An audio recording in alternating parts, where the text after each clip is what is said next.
le gars là il gagne.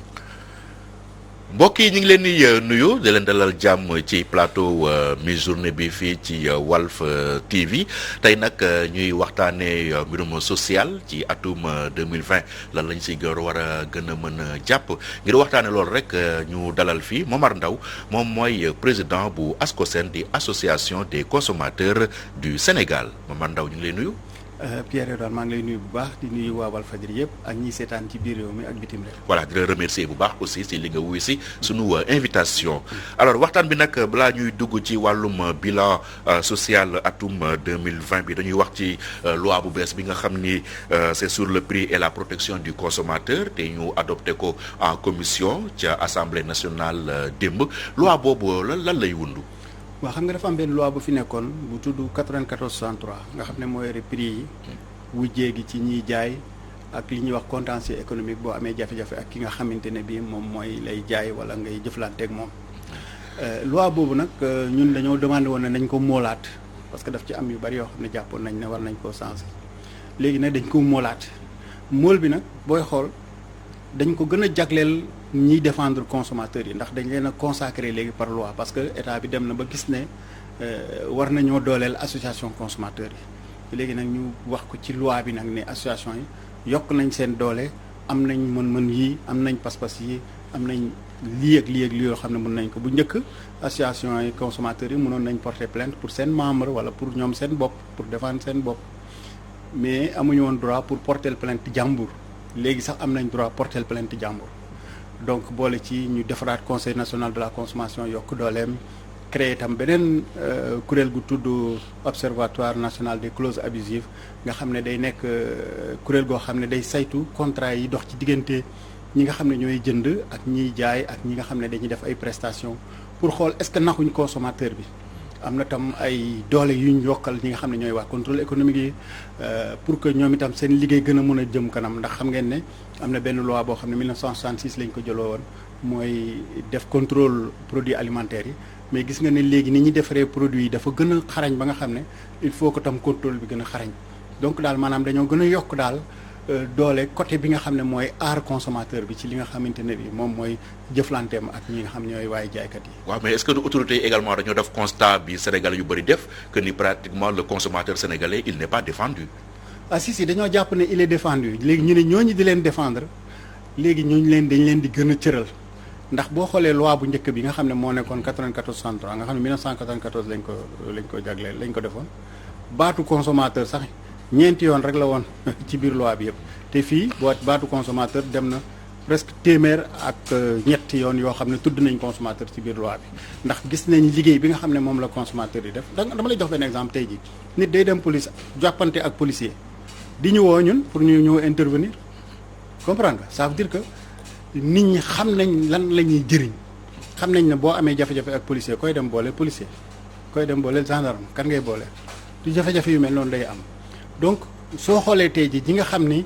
ñoo ñuy contacter nekk ci dëkk yi sore yi ay village yoo xam ne tey su ma la ko tuddoon sax doo leen xam ñoo ñuy woo téléphone di ñu saisir di ñu wax ne way par exemple ñun fi ñu dëkk dafa jege frontière bi ak dëkk bu mel ni comme Guinée wala Guinée Bissau wala Mali et cetera te ñun jàppatuñ suñu réseau pays duñ ko jàpp beneen pays bi la ñuy jàpp te c'est pas normal wala nit ne la way ñun suñ dëkk ngi nii village bi mu taqalool wala daanaka nga xam ne soreewul ay 2 kilomètres 3 kilomètres la ñoom courant Senelec lañ am di fay lu gën a yomb mais ñun ñu ngi dugal ci électrification rurale li ñuy fay dafa seer et cetera donc ça veut dire que population yi xam nañ ne fi mu ne nii bu ñu amee jafe-jafe ñun rek ñoo leen di jàppale. waaw mais lu ñu ëpp lu ñu gis tamit mooy ñi am jafe-jafe léegi FRAPP Guy Marius Sagna wala Y'en a marre la ñuy seeti. waaw non xam nga loolu show la rek show politique la. parce que ñëw buntu. show la wala ñoom ñoo gën a efficace. déedéet ban résultat la ñu am. ba Sonatel bëggee yokk prix tarif yi fii ñoom ñoo taxaw. non ñoom ba ñu laata taxaw ñun fekk na taxaw nañ bind nañ ARTP parce que ñun ki nga xam ne mooy jël décision la ñuy waxal xam nga ñun saisir nañ fi ARTP mu alamaan Sonatel 3 milliards saisiraat nañ fi ARTP mu alamaan Sonatel 14 milliards ana ñoom Guy Marius Sagna fan lañ nekkoon ba tax ñuy wax donc affaire bi du affaire show de. affaire léegi ñoom ñooy mur de lamentation de. non du ça ne sert à rien ji wax ci air bi solution la ñuy wax bi problème bi amee ñun dañoo saisir autorités yi président wax ci conseil des ministres ne lii na ko ARTP réglé boobu kenn déggul Y'en a marre kenn déggul Guy Marius Sagna ñun ñu wax ak waa ARTP parce que ARTP bi prix yi di génn dañ leen koy wan ñoom chaque fois bu prix yi bees di génn amuñ ci woon benn réaction bañ waxtaanee ak ñoom wan leen ne leen ñun kat lii nii ni ñu ko gisee nii la Sénégal moom téléphone am dénk ko ki ngay wax Sonatel ak Tigo ak Expresso disons ak Free ak Expresso tey ji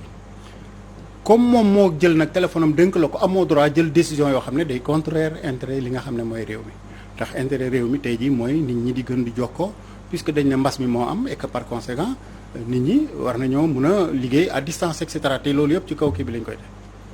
bañ waxee loolu nag ñu won yoon wi nga xam ne jàpp nañ ne bu ñu ko defee gars yi def ko gars yi jaar ci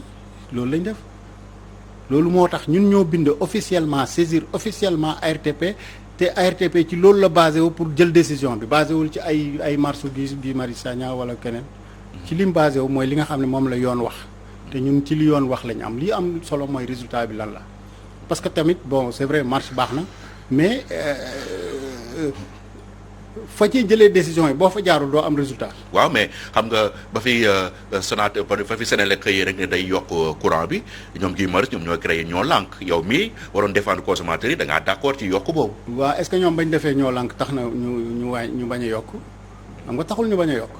déedéet donc du affaire yi bruit yi parce que ñoom li ñuy def politique la. ñun defuñu politique ñoom dañuy politique ñoom nangu nañ ko sax dañuy politique ñun defuñu politique ndax tey jii. ñun jéemuñoo feeñ. yow nee nañu yow conseil président la. depuis 2004 laay liggéey présidence. 2004 ak léegi ça fait 16 ans. kay est-ce que yow gënoo jege sa politique bi que ñoom. non mais dama lay jox benn exemple rek ñun li ñu jël comme décision ci li nga xam ne moom mooy kuréel gi nga xam ne mooy ASCOSEN du décision politique ay décision la yoo xam ne yi intérêt askan wi la. 2004 ba léegi maa ngi liggéey présidence 2008 bi ñu may masse courant maa ngi liggéey présidence pourtant marche laa doon def pour ñu wàññi ceeb beeg. est-ce que loolu du mélange des genres. déedéet nga war a défendre consommateurs yi ba pare nekk conseil président de la république. bi nga xam ni kon man moo teg consommateurs yi loolu warumaa liggéey. damaa war a nekk rek xëy suba ba ngoon ci itti askan wi warumaa liggéey. kon lu may dundalee sama njaboot. foog ma liggéey. foog ma def activité ndax lii may def du activité boo xam ne dañ ma ciy fay. kon daal léegi ku nekk enseignant di liggéey ci nguur gi amoo droit créer parti politique enseignant yi rek a créer parti politique. loolu ñun métier la ñu am. métier la man tam li may def ni métier la conseiller président Wade laa wax déedéet man technique conseiller technique laa du ma conseiller spécial du ma conseiller personnel. lu tax ma wax la ko moom pour mu gën a leer 2004 laa nekkoon conseiller président Wade bi Macky Sall ñëwee maintenir ma parce que man conseiller technique laa du ma conseiller politique. li ci liggéey bi li nga xam ne sur le plan technique sama xarala. ci lan nga koy xelal président. ci lu jëm ci commerce maanaam consommation lu jëm ci infrastructure lu jëm ci santé ak yooyu yëpp lépp loo xam ne daal dafa jublu ci askan wi jublu ci seen i jafe-jafe dama ko ciy xelal si biir loolu noonu lañ def sax ba wàññi location bi et cetera donc loolu yëpp ay kii la yoo xam ne njëriñu askan wi la. waaw parce que li may wax toujours rek su fekkee ñi ci biti dañoo sonn. te ki ci biir nga bëgg mu yëg ko munoo dugg ci kër gi da ngay taxaw ci mbedd bi di yuuxu mu ubbi palanteer bi ne qu'est-ce qu'il y a nga ne ko gars yi sonn nañ su fekkee yaa ngi ci biir soxlawul ngay yuuxu soo ko waxee mu dégg y a pas de problème 2008 li taxoon ñu marche lii rek la très très simple dañu waxoon ne commerçant yi dañoo xëy rek yokk ceeb bi ak kii bi jëlee ko 250 def ko 350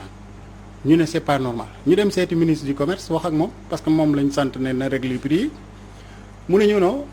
kenn mënu la wàññi prix yi da ngeen xaar 2015 ndax bu boobaa dinañ am autosuffisance alimentaire xam naa ne bu ñu doon xaar léegi xam naa ne prix yi wàññi. chaque année ñuy wàññi ñu dig ñu ko. voilà donc ñu ne ko déedéet ñun am nañ solution mu ne du déglu suñ solution ñu ne kon léegi ñun dinañ indi coow suñu indee coow président àtte effectivement noonu lañ la bañ andee marché bi. ngeen ñëw sitting buntu Walfadjri. waaw ñu ne parce que boobu temps gars yëpp ay obélisque lañ daan def te kenn du leen wane télé sax léegi-léegi RTS day filmer ba pare du ko teg bon ñu ne nag bu ñu ñëwee Walfadjri fii nga xam ne bon. gars yi mur de lamentation. c'était la première fois sax ñuy wane une marche en direct.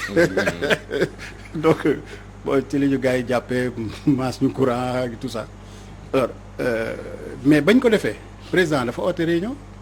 boo xam ne chaque semaine premier ministre moo koy présider ministre yëpp toog su ko defee ñu ne ministres yi acca wax leen fu ngeen toll ci affaire bi suñu waxee ba pare ñu ne way ndaw ma ne leen li waa ji wax amut lii kii wax amut ministre bi li mu wax du noonu demeewul nii la demee bañ trouver solution noonu lañ def pour wàññi prix yi. waaw mais bu fekkee ne ki ngay waxal mi ngiy dégg soxlawul marge. waaw xam nga 2008 justement dañoo yaa ngi nekkoon conseil président mais teewul nga wàcc ci mbedd mi. waaw dañoo yokkoon ceeb bi moo tax. 2020 bi ñuy waaj a génn ñu yokk courant bi nit ñi taxaw di ko ñaawlu yow mi war a défendre consommateur yi nga ni d'accord nga. ci yokk boobu. est-ce que sa position évolue na entre temps. déedéet sama position. parce que critiqué danañ la critiqué yu métti jamono jooju. xam nga nag fi may gis nii su Sénégal yëpp jëmoon droite te droite baaxul ma ne attention baaxul de. gauche moo baax damay joxe benn exemple affaire appel entrant yi muy jote woon ak Sonatel Sénégal yëpp biir réew meeg bitim réew ñëpp a ñu mere woon jàpp ne way man li ma nekkee du yoon parce que maa ngi défendre appel entrant yi Ablaye Wade bëggoon a indi pourtant Sénégal yëpp a contrôle mel nu Ablaye Wade ak man ñoo ci d'accord ana fu mujjee tey Sénégal yëpp gis nañ ne li ñu doon wax moo am moo tax dëgg rek moo wóor tax Sonatel porté nañu plainte sax ñu dem ak moom tribunal mu gagné ñu première instance ñu gagné ko appel ñu dem cour suprême ñu gagnéwaat ko ça veut dire que dëgg rek mooy mujj donc man Sénégal yëpp bu ñu jëmee droite te droite baaxul ma ne baaxul xam nga lu tax ma ne baaxul jëlal exemple 2009 2010 2008 2009 2010 période yooyu dafa métti woon trop ba tax gars yi ne dañuy yokk courant ñu ne leen non ñun d'accord ñu yokk parce que sonn nañ ci yokk bi ndax juróomi at yu mujj yi li ñu yokkoon ci courant bi dem na 49% pour ñi nga xam ne ñu néew la ak 89% pour borom doole yi ñu ne kon d'accord ñu benn yokk mais état bi ñàkk a yokk boobu dafay tax du am moyen pour faire face à la situation te ñàkkum courant bi moo taxoon nit ñi wàcc ci mbedd mi ndax métti gu métti ci population yi loo am ci sa bagage day yàqu ndugg moo dugg mu yàqu soo jëndee sa yàpp mu yàqu loolu doon denc ci frigo yi mu yàqu et cetera boole ko lépp loo xam ne mooy jafe-jafe yu ànd ak ñàkk courant kon ñun ñu ne au lieu ñuy waxaat même chose ne non bu kenn yokk ñu dem ci situation boobu ñu ne non. comme ñun fexe woon nañ ba gars yi wàññi courant bi 2010 de 10% ci at mi ko jiitu woon ñu ne kon léegi nañ ko delloo fa mu nekkoon loolu rek la. mais loolu acquis la woon déjà. waaw mais bu dee acquis bi conditions yi taxoon ñun ñu kii parce que en fait ñun ñoo demandé woon na nañ wàññi courant bi parce que boobu temps prix baril bi wàññeeku woon na. état bi di xaar parce que ñemewuloon a wàññi ndax bu wàññi prix bi yéeg su bëggee yéegal coow day am ndax Sénégal ñoom wàññi rek lañ xam xamuñ équilibré ndax tey boo xoolee loi bi nga xam ne moo yore loi yi pétrole yi dafa wax ne toutes les 4 semaines maanaam 21 jours yu ne su prix bi wàccee au niveau international dañuy wàññi su yéegee dañuy war a yéegal kon normalement prix essence chaque semaine dafa waroon changer mais gis nga état day toog lu yàgg du yokk parce que bëggul yokk ndax day bañ jafe-jafe am ndax Sénégal moom wàññi rek la mais yokku courant boobu pourquoi muy jaaxal Sénégal yu bëri tamit mooy ay jamono dañu ne la Sénélec dañ koo gérer ni ñu ko gérer dafa baax tellement que ni sax Sénégal ñi ngi waajee jaay courant ci pays yi ñu wër Mauritanie ak Gambie ñu xëy benn jur rek ne Sénélec dafa nekk ci crise il faut ñu yokkaat courant bi mais loolu tamit est-ce que neex na dégg non xam nga dafa am ñaari yëf yu bokkul benn bi mooy am courant bu doy ba mun a jaay ay Gambie ak yooyu loolu benn affaire la beneen bi mooy njëgi courant bi mi ngi dépendre ci pétrole bi nga xamee ne 2010 yooyu noonu jafe-jafe yooyu ñu amoon dafa nekkoon ne courant bi dafa doyloon ba pare te tam njëgu togg bi cheroon ndax Sénégal doon nañ perte 3 milliards tous les 10 jours fukki fan yu nekk mu perte 3 milliards donc il fallait faire quelque chose mais actuellement li nga xam ne moom moo ci nekk moo xoolee depuis 2012 prix baril bi dafa wàcc looloo tax Sénélec mun a lenqale ko mais bu prix baril bi yéegee rek Sénélec day feebaraat loolu moo tax boo xoolee Sénélec d'abord depuis quelques années commencé nañ di jéem a indi yeneen façon ngi toggee ni courant maanaam ñu indi ay toolu courant nga xamante ne bii ndox mi dañ koy utiliser pour barrage Manantali yi nga xam ne dañuy utiliser naaj bi nga xamante ne dañuy def ay li ñuy wax ay tool yoo xam ne pour togg courant la nga xam ne dafa am ay panneaux solaires defar ay éoliennes nga xam ne ngelaw lee koy doxal et cetera donc ñu ngi jéem a changer pour defee toggee courant loo xamante ne bi du tëbb kese ci li nga xam ne mooy pétrole bi ndax bu fekkee pétrole bi kese la rek bu pétrole bi yéegee rek ñoom dañuy am jafe-jafe ndax daanaka seen dépense yi gën a mag mooy njëndum carburant. léegi comme que yokk nañu courant bi 2020 est-ce que mën nañu yaakaar ni 2021 mu yem fa wala il est possible ñu yokkaat ko. mu ngi dépendre ci prix bi li muy jar bitim réew ndax bu fekkee de yow li ngay toggee courant yépp moomoo ci dara da nga koy jéggaani bitim réew te ki koy jaay mënuloo ko dara xanaa yow ngay toggal ngay produiral sa bopp pétrole te loolu gars yi nee nañ fii ak quelque temps pétrole dinañ ko mën a utiliser wala gaz bi te kon bu boobaa suñ pétrole bopp lay doon mu xañ na mu gën a yomb su boobaa prix bi moom courant bi day wàññi par force. alors même bu prix bi wàññeekoo tam mais jafe-jafe bi ñu am daal mooy Sénégal dinañ nangu wàññi mais duñ nangu yokk te bu fekkee ne li ngay jaay yow munoo ci dara su wàññeekoo mu arrangé la mais bu yokkee doo ci mun dara soo amul xaalis boo ko remplacer rek yokk rek moo ci sës. waaw beneen fait marquant bi ci wàllum social ci atum 2020 bi mooy coupure ndox yu bëri yi. génne woon nañu fi SDE indi Sen'Eau alors Sen'Eau est-ce que da ngay jàpp ni c'est parce que ay wàcc bees la ñu peut-être il faut ñu adapté wu ci situation bi et tout ça wala da nga yaakaar ni pénurie d'eau yi ñu dund ci 2020 bi c'est inacceptable. pénurie d'eau yi moom c'est inacceptable moo xamoon mu nekk Sen'Eau wala mu nekk keneen. parce que li ko waral lenn rek la état moo war a def investissement yu doy pour ndox mi ñëw su fekkee investissement yi ni ñu ko calculer baaxul ndox mi suy ñëw day fekk demande bi dépassé ko damay joxe benn exemple rek su fekkee da ngaa dem foo xam ne da ngay root ngay wëgg pour mun a sangu mais soo amee siwo bu ndaw sax sangu boo amee satala sax mun nga cee sangu mais bu dee da ngaa am robinet sa consommation day yokk. su fekkee da ngaa dëkk foo xamante ne bi ndox mi du ñëw bu baax mun nga sax sangoo satala mais bu dee da ngaa dëkk foo xam ne wala bu ñu ubbee robinet bi rek même place bi rek la ngay consommer mooy gën a bari que bu fekkente ne bi pression amul. ce qui fait que su fekkee da ngaa calculer ne 57 000 mètres cubes d'eau par jour loolu la ñu wax ne moo manqué depuis presque 4 ans ñi ngi wax loolu te ci diggante bi def nañ ay investissement yu dul jeex te ba léegi ñi ngi wax ne maa ngi manqué 57 000 mètres cubes mooy ne kon problème am na ça veut dire que. li nga xam ne moom mooy déficit bi ñoom nañ koy calculer moo baaxul parce que du fixe mënut a nekk lu fixe dafa élastique maanaam mi ngi dépendre ci ndox nu muy ñëwee su ndox ñëwee rek li ngay soxla day gën a bari kon liy manqué day gën a bari. waaw ministre bi nee nañu sakkanal ndox bi. waaw mais sakkanal mënul nekk xam nga lu tax parce que actuellement am na ñoo xam ne ci sakkanal lañ dëkk parce que ndox mi ñuy gis doyul donc ñooñu bu ku li àll bu ndox di ñëw rek ñu consommer normalement te kon bu boobaa loolu ñuy ooyee sakkanal doo nekkatul li ñuy def parce que ki nga xam ne soo ubbee sa robinet da ngay xaar lu yàgg butéel bi doo ko fees mun nga cee raxasu mun ngaa jàpp te doo consommer lu bari mais bu dee robinet bi dafa am pression booy tijji rek ndox mi sotti carrément li ngay consommer day yokk carrément. donc ce qui fait que boo xoolee ne ki nga xam ne mi ngi ci biir dëkk bi li muy consommer bu fekkee ne courant ndoxam amul doole. day toll ci diggante ay 30 ba 35 litres d'eau par personne et par jour mooy comme li ñuy consommer ci kaw gi mais bu fekkee ne sa robinet ñëw na normal rek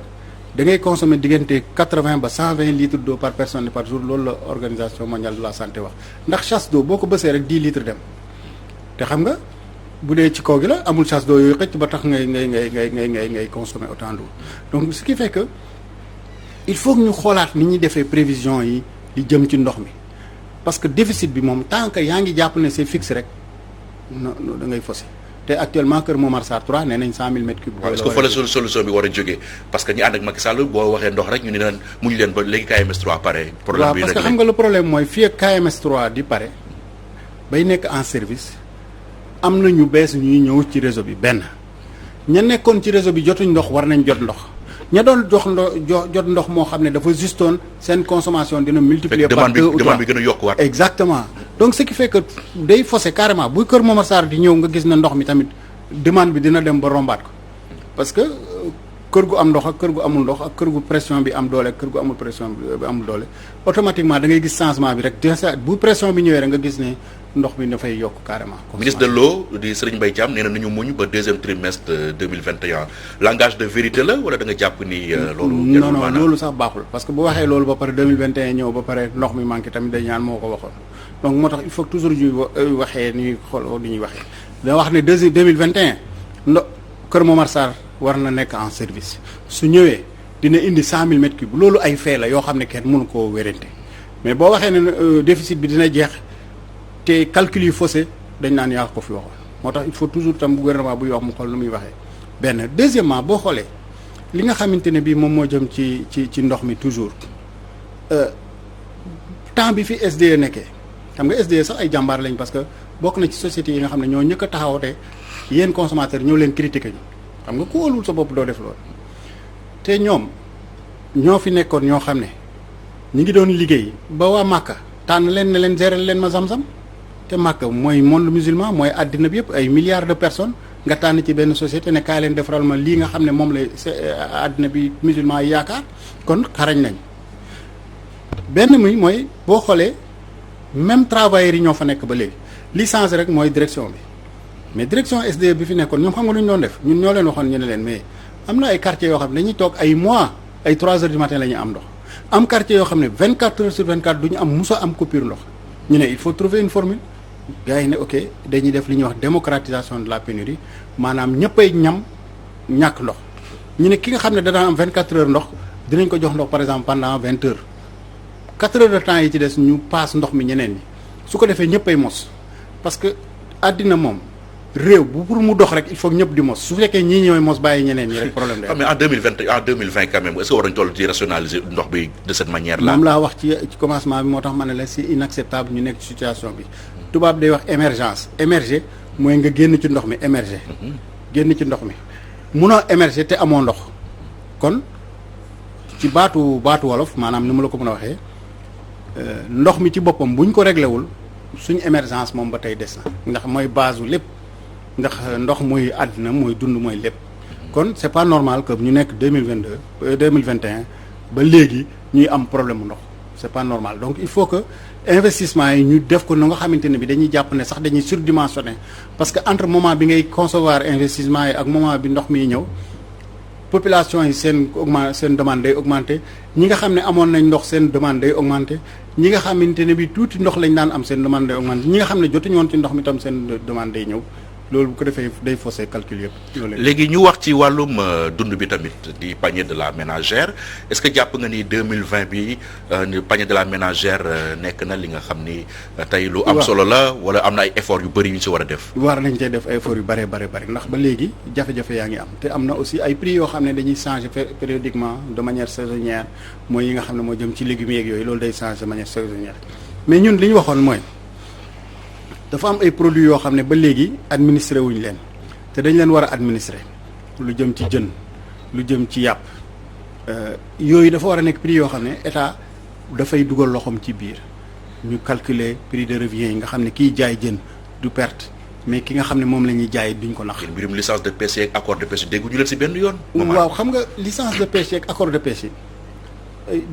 toujours lii problème bi mooy ñun lépp loo xam ne dafa rax politique duñ ci dugg. ah bon dafa am politique. dafa am politique xam nga da ko. jël jënu Sénégal jox ko tubaab bi ñu koy napp loolu politique la. non dama lay expliquer c'est-à-dire il faut ñu comprendre ne dafa bari ay sujets yoo xam ne politique yi ñoo koy yëkkati pour def politique. boo xoolee c'est rare nga dégg politicien bu jóg ne way wax ci benn problème concret de consommation barki démb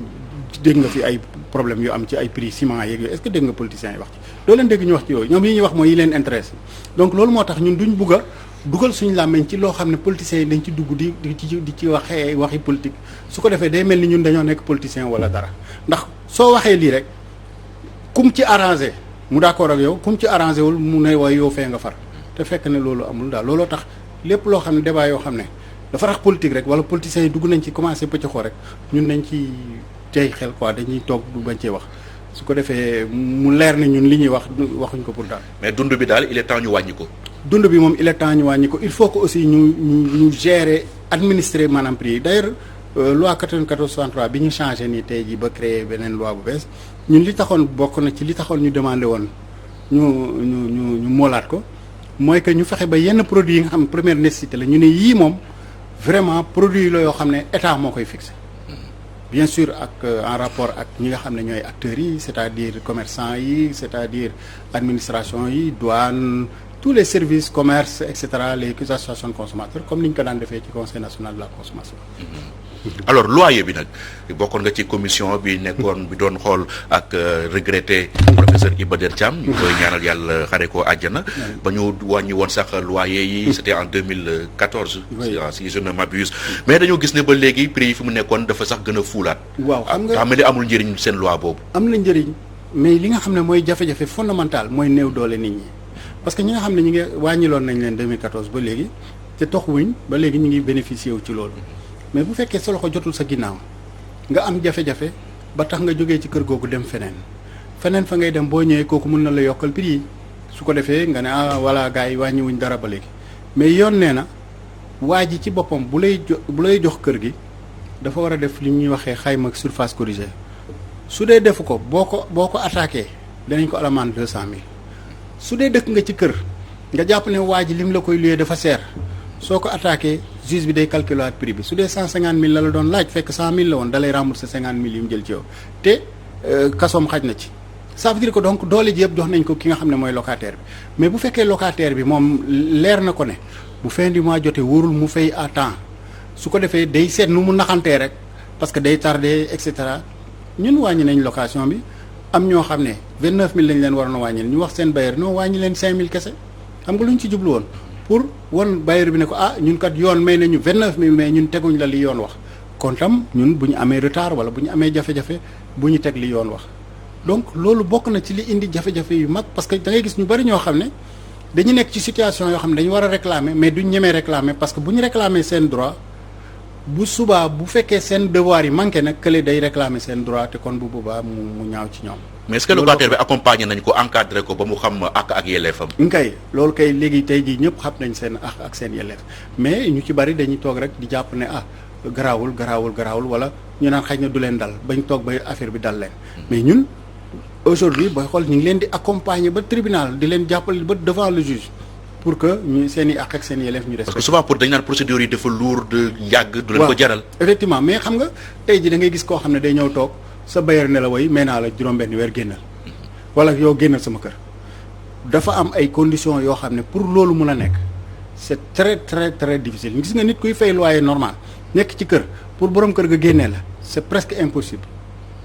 parce que conditions yi muy laaj moo jafe. su ko defee léegi yooyu yu mel noonu bu amee rek ñun suñ ñu contacter ñu accompagner leen ba tribunal utal leen huissier ñu def contestation bi et cetera ba lépp te dañuy gagner mais li ci gën a bari gars yi duñ nangoo def loolu daal bu ñu ne bon waa ji nee na naa génn këram waaw mais këram la déedéet du këram parce que bien la bu muy louer mais moom amatul droit dugg ci kër gi sax te yow joxoo ko autorisation yow muy locataire bi kon mënul wax ne sama kër la. alors ñu jeexalee Momar Ndao ak débat bi lay concerné directement ci 2020 bi mooy dañu naan Momar Ndao dafa yàgg trop ci boppu ASCOSEN il est temps que mu bàyyil place bi keneen lan ngay tontu ci loolu. bon li may tontu ci loolu rek mooy waxi politiciens yi la loolu tax ñun toujours dañu am jafe-jafe ak politiciens yi moo tax yu bari politiciens yi di dugg di wax duñ ci bëgg di wax ndax li ko waral mooy dafa am ay dossiers yoo xam ne ay politiciens ñoo ko yëkkati woon muy autoroute à péage muy Auchan muy affaire pétrole bi et cetera yooyu nag bañ ci waxee lañ wax arrangé wu leen. moo tax waa FRAPP France Dégage ak waa PASTEF yi di ma attaqué. parce que identifié nga leen. identifié naa leen ba def naa le nombre de pourcentage de gens et tout ça dem nañ ba xam nañ ne xam naa gis naa seen nand naa seen affaire. parce que la ñu waxoon ci autoroute à péage muy waa FRAPP yi ak waxoon ko ci Auchan yi ba ma waxee seen wax dafa daanu. mais mooy ba ñu waxee ci affaire pétrole bi tamit ba ma waxee seen wax dafa daanu parce que damaa leeral contrat yi naka la demee ndax su fekkee ne kiy wax li muy wax waxi doof la kiy dégg du war a dégg nit ndax ku nekk li nga am rek moom nga mun a séddoo donc loolu bokk na si li tax ñoom ñu mere ma ba tax ñu may attaqué comme nag amuñ luñ ma attaqué ñu ne voilà dafa yàgg ci association. mais li ñu xamul mooy. dans le fond aussi li ñu wax dëgg la. depuis début 1994 yaa ngi jiite ASCOSEN. waaw Omar ki nga xam ne moom nga ñëwaloon doon sax docteur Aliou Sarr bi ñëwoon ci CNG bi même année bi sax bàyyi na CNG. non mais am na président association de consommateurs yoo xam ne ñoo ma gën a yàgg a nekk président association consommateur est-ce que xam nga loolu. est-ce que xam nga ne ñoo xam ne depuis 90 ñi ngi nekk président association de consommateur te kenn tudd leen. te man depuis 94 la donc ça veut dire 4 ans plus tard. affaire du bénévolat rek. wala dafa am muccaat ci suuf. bénévolat la loolu lay problème bi ñu bari ñoom ci sebo ñiy attaqué dañ foog ne organisme d'état la dañ foog ne affaire état la déedéet association la rek ña fa nekk ci membres yi ñooñu ñooy fal président ba yow bokkoo ci association bokkoo ci daayira bi bokkoo ci nga ne léegi ñoom nañ changé chefu daayira bi wala nañ changé chefu association bi te yaa ngi tollu fële ñun dem nañ ba nee naa leen ñëw leen ngeen bokk su ngeen bokkee ci biir ngeen changé. waaye kay nag mun leen a toll fële di nga xam nga rek waxi politicien la donc loo xam ne la loolu bon vraiment du wax ju am solo mais booy xool daal li gën a am solo mooy est-ce que ñun liggéey bi ñu ngi koy def sérieusement oui ou non loolu mooy question yi mais du ay yàgg ndax yàgg na ci wala yàggu ci ndax affaire bi sacrifice la booy def tous les jours lu ma gëm la ndax sama baay man bi may juddu fekk na amoon na presque 42 personnes yoo xam ne sama baay moo leen di dundal pour ñu dem jàngi lycée ndax dafa waxoon seen i baay ne leen dugal leen seen doom yi école bañ demee ba war a dem lycée ñu war a ñëw Kaolack pour mën a dem ci lycée bi donc man loolu lu may dund la. yow pare koo jóge ci boppu Ascosen. lu ma gëm la di ko def su fekkee nag ñi nga xam ne nag ñoo ma óolu ne maay seen président nee nañ ma óolootuñ ma bu boobaa ñu changé ma mais man li ma gëm laay def. voilà ñu ngi lay gërëm bu baax Momar Ndao. jërëjëf donc yaay njiitu Ascosen di la souhaiter bonne et heureuse année 2021. maa ngi lay souhaiter bonne et heureuse année di ko souhaiter waa Walfadjri yëpp. jërëjëf ak ñi seetaan ci biir réew mi ak bitim réew. jërëjëf mbokk yi fii la ñu yem ak yéen ci invité mi-journée ñu ngi leen di gërëm ci li ngeen ñu doon suivre di leen jox rendez-vous suba ak jàmm pour le dernier numéro de l'année 2020 jërë ngeen jëf.